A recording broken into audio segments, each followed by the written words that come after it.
Bonjour à toutes, bonjour à tous. Bienvenue dans le Good Morning Market de ce 24 mai 2019. Alors, cette semaine, nous avons eu pas mal de mouvements. Nous avons eu l'euro USD qui a atteint son plus bas de l'année, qui a même formé un creux annuel, d'accord, notamment les 1,11. Je vais mettre ça sur ça. Voilà, je crois que c'est légèrement en dessous des 1,11, c'est un 1,1107. Voilà, 1,1107. Alors, je pars rapidement sur le graphique du DXY, d'accord, pour vous montrer la corrélation ici. Le DXY également ici a atteint le plus haut annuel, d'accord, ici notamment. Donc ça a même laissé des mèches, donc c'était un signal d'entrée à la vente, d'accord. Alors, on risque d'avoir la formation d'un double top en D1 sur le DXY, d'accord, et on risque également d'avoir un double bottom sur l'euro USD également en D1. Voilà. Alors, nous avons eu cette bougie hier avec cette longue mèche, bon, petit avalement haussier, on peut dire, avec comme zone de ligne de cours, cette zone que nous avons identifiée ici, la 1,1254, 1,1264. D'accord. Alors, actuellement, c'est vrai qu'on aurait pu prendre la position d'achat depuis la cassure hier. Je reviens en H4. Actuellement, on vient de traverser cette petite zone de support résistance à ce niveau, d'accord. La bougie que nous avons, c'est une bougie H4, donc nous allons attendre la clôture de cette bougie pour pouvoir prendre position. Alors, n'oubliez quand même pas que la tendance reste baissière, et c'est ça le problème. La tendance reste baissière. Alors, si on devait acheter, on aurait dû prendre la position, on aurait dû acheter depuis ce niveau, d'accord, depuis le rebond. Là, en H1, ça avait laissé une étoile du matin, d'accord, un marteau. On aurait dû prendre la position, on aurait dû prendre la position depuis hier soir. Alors là, c'est vrai que c'est déjà trop parti, d'accord, parce que là, si on achète ici le stock, vraiment, le ratio ne serait pas vraiment intéressant. Alors là, ça ne m'intéresse pas, d'accord. Même si vous devez prendre une correction dans une tendance baissière, il faudrait vraiment prendre ça sur un bon niveau, d'accord. Mais là, c'est déjà trop parti. Bon, vous allez acheter pour viser d'abord cette résistance baissière, puis la zone ici. Donc, je crois que ce serait quand même mieux, même si le ratio ne serait pas meilleur, ce serait mieux d'attendre que ça casse la ligne de cours, d'accord, du double bottom en formation ici. Et là, sur clôture des 1,12, clôture au-dessus des 1,1264, on pourra prendre la position à l'achat pour aller chercher les 1,1322. Alors, il n'est pas impossible, d'accord? Je reviens sur ça, il n'est pas impossible de prendre une position d'achat.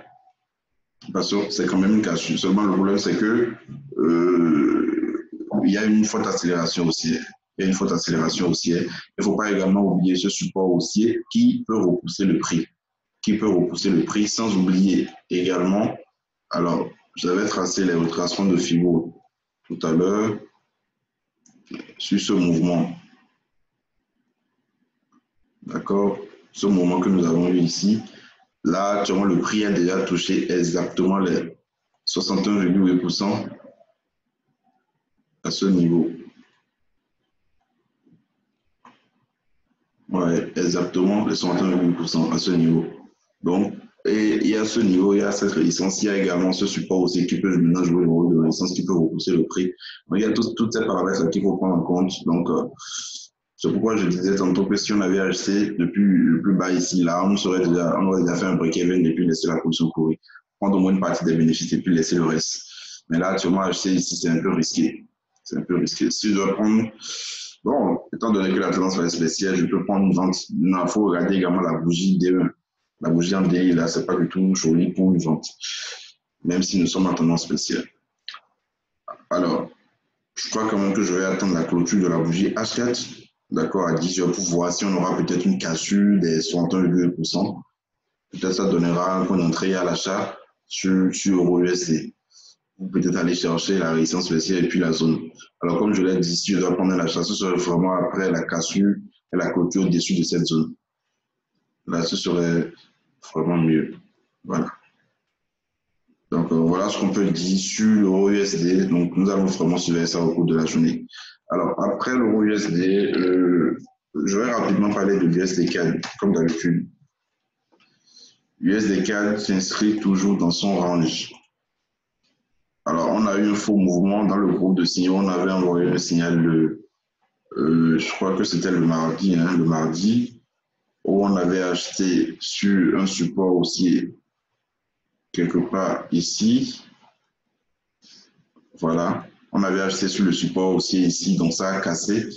Et c'est parti toucher le sol parce qu'il y avait une information, il y avait le PIB, voilà, le PIB du Canada, je pense. C'était avant-hier, c'était le mercredi. Donc ça a touché le sol, le plus paf, c'est reparti. Et puis bon, après, il y a eu les sortes de pétrole hebdomadaire, et puis bon, le prix est reparti violemment à la hausse. D'accord, ça a touché, c'était quand même la bonne inférieure d'un range. D'accord, la bonne inférieure d'un range. Donc, bon, le sol a été touché, bref. Le prix est reparti, ça n'a pas tout à fait touché la bonne supérieure du range, mais je crois quand même que là, bon, ça devient trop parce que la consolidation, vous avez ce qu'on a eu ici, consolidation pendant un bon bout de temps et puis paf, c'est reparti. Et puis là, actuellement, depuis le 24 avril pratiquement, hein, voilà, donc près de, voilà, ça fait exactement un mois que nous avons ce range-là. Donc, aujourd'hui, nous sommes le 24 mai. Donc, ça peut casser par le haut, comme ça peut casser par le bas. Et étant donné qu'on est dans une tendance haussière, la probabilité est très forte que la tendance continue. D'accord, que la tendance continue. Donc, ça peut casser par le haut et là, bon, ce serait mieux. Maintenant, si ça revient, si le prix revient vers le support haussier ou bien vers la bonne inférieure ici, je crois même que je vais laisser le support. Je vais mettre le support haussier sur ce creux. Voilà. Là, ce sera également très bon pour acheter. Parce qu'il ne faut pas oublier la tendance est haussière, chercher des points d'entrée à l'achat, d'accord, acheter au plus bas, acheter sur les niveaux les plus bas. Là, ce serait vraiment intéressant. Mais là, je veux pas scraper, je veux pas jouer sur ce. Même si on devait prendre l'avant, vous avez vu, ça n'a pas tout à fait touché la zone de la bonne supérieure ici. Donc, pas intéressant. Ça ne m'intéresse pas. Comme je l'ai dit, nous avons surveillé. Donc, ça peut venir de là au milieu, d'accord, de la zone médiane et puis repartir cassé. Donc, nous avons surveillé ça également au cours de la journée. Alors, je continue avec l'euro NZD. On avait envoyé un signal sur ça hier et puis heureusement, ça a touché le TP et puis paf, c'est reparti. Alors, c'était ici. Alors, nous avons un biseau ascendant du moins. Nous avons le prix qui se trouve dans une zone très, très importante. Vous avez vu ça exactement touché la zone ici. Vous voyez, le niveau, les 1,11,97. Ça a exactement touché ce niveau. Alors, on peut assister, d'accord, à un retournement. Parce que vous avez vu là, c'est carrément orange. Carrément orange. Je vais tracer la borne inférieure du range. Voilà. Je vais enlever les sols.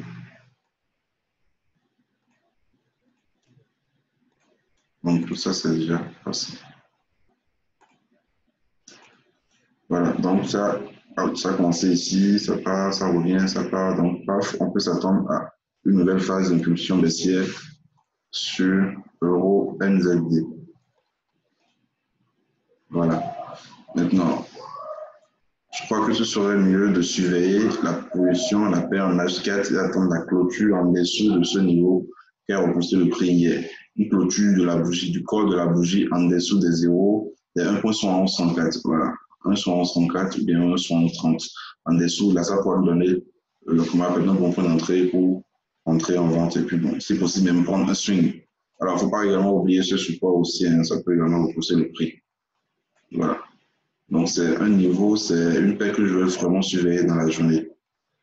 D'accord, que je vais vraiment surveiller dans la journée. Voilà. Alors, je continue avec Euro AUD. Alors, Euro AUD également, bon, là, figure de continuation, un triangle ascendant qui s'est formé. Nous sommes en tendance haussière ici. Alors là également, bon, c'est presque le même scénario hein, avec l'euro NZD. Après le gap que nous avons eu le dimanche soir, nous avons cette consolidation ici depuis début semaine. Alors, la zone que nous avons tracée ici, d'accord, le plan à l'achat serait d'avoir une clôture au-dessus de cette zone pour pouvoir entrer à l'achat et aller chercher les 1,6359 qui correspondent à cette résistance. Vous voyez, ça correspond à cette résistance. Alors, le plan à la baisse est simple, d'accord, on attend la cassure par le bas. Cassure par le bas pour aller chercher d'abord ce niveau, les 1,6129 et après 1,60, ainsi de suite. Si nous arrivons, si le prix arrive à casser, à passer en dessous des 1,60, alors là, ce serait très bon pour, comment appelle-t-on, une impulsion baissière, une nouvelle phase de tendance baissière en dessous de ce niveau-là. Voilà. Alors, à part OneZD, le Gold, voilà, le Gold, hier avait donné un excellent signal d'achat. D'accord, sur ce rebond, bon, je l'ai pris, mais je ne l'ai pas envoyé dans le groupe de signaux, malheureusement. Bon, je crois quand même que ce n'est pas encore perdu parce que, voilà, on peut s'attendre également à un rebond, à un énième rebond sur ce niveau. D'accord, comme on peut également s'attendre à la cassure de cette zone que nous avons tracée ici. Vous avez vu ça toucher plusieurs fois. Et les 1289, 1291, 76, autour des cieux, on peut prendre quelques puces rapidement. Et la zone à franchir pour avoir une véritable impulsion haussière, c'est cette zone que nous avons tracée ici, les 1303, 111, voilà, sur le gold. Donc c'est à surveiller. Le meilleur pour montrer, c'était vraiment ce niveau. D'accord, c'était ce niveau. Et je crois qu'il y avait des étudiants qui avaient envoyé ça dans le groupe Telegram. Donc voilà. Alors, ça peut casser, hein, n'oubliez pas, ça peut casser. Ça peut casser également par le bas. Et là, le niveau en dessous, voilà, c'est ce niveau-là. Le 1267, 55. Donc, c'est ce niveau qu'il faut surveiller. D'accord. Bon, ça peut casser peut-être quelque part ici, on peut prendre une vente pour aller chercher d'abord ce niveau. Et en dessous, là, vraiment, on va avoir une impulsion baissière sur le gold. Voilà. Alors, donc, je ne sais pas si vous avez d'autres parités dont vous aimeriez avoir des analyses, vous nous écrivez, vous avez le numéro WhatsApp Telegram juste en dessous, sous la vidéo, d'accord? Vous nous écrivez, je vais vous envoyer juste l'appel dont vous aimeriez avoir les analyses. N'oubliez pas également d'intégrer le groupe Telegram parce que je crois que d'ici une heure, qu'elle va envoyer les analyses, les plans de la journée, les captures d'écran et les commentaires également. Alors, passez une excellente journée et bon début de week-end à tous. Alors, je rappelle aux étudiants que demain, il y aura la séance d'analyse technique réservée aux étudiants, à tous les étudiants du CBT, que ce soit du Bénin, du Burkina ou du Togo. Vous aurez, comme d'habitude, la revue Hebdo en live par Zoom. C'est le même numéro, donc c'est à 10 h chez NT+1. Bon début de week-end.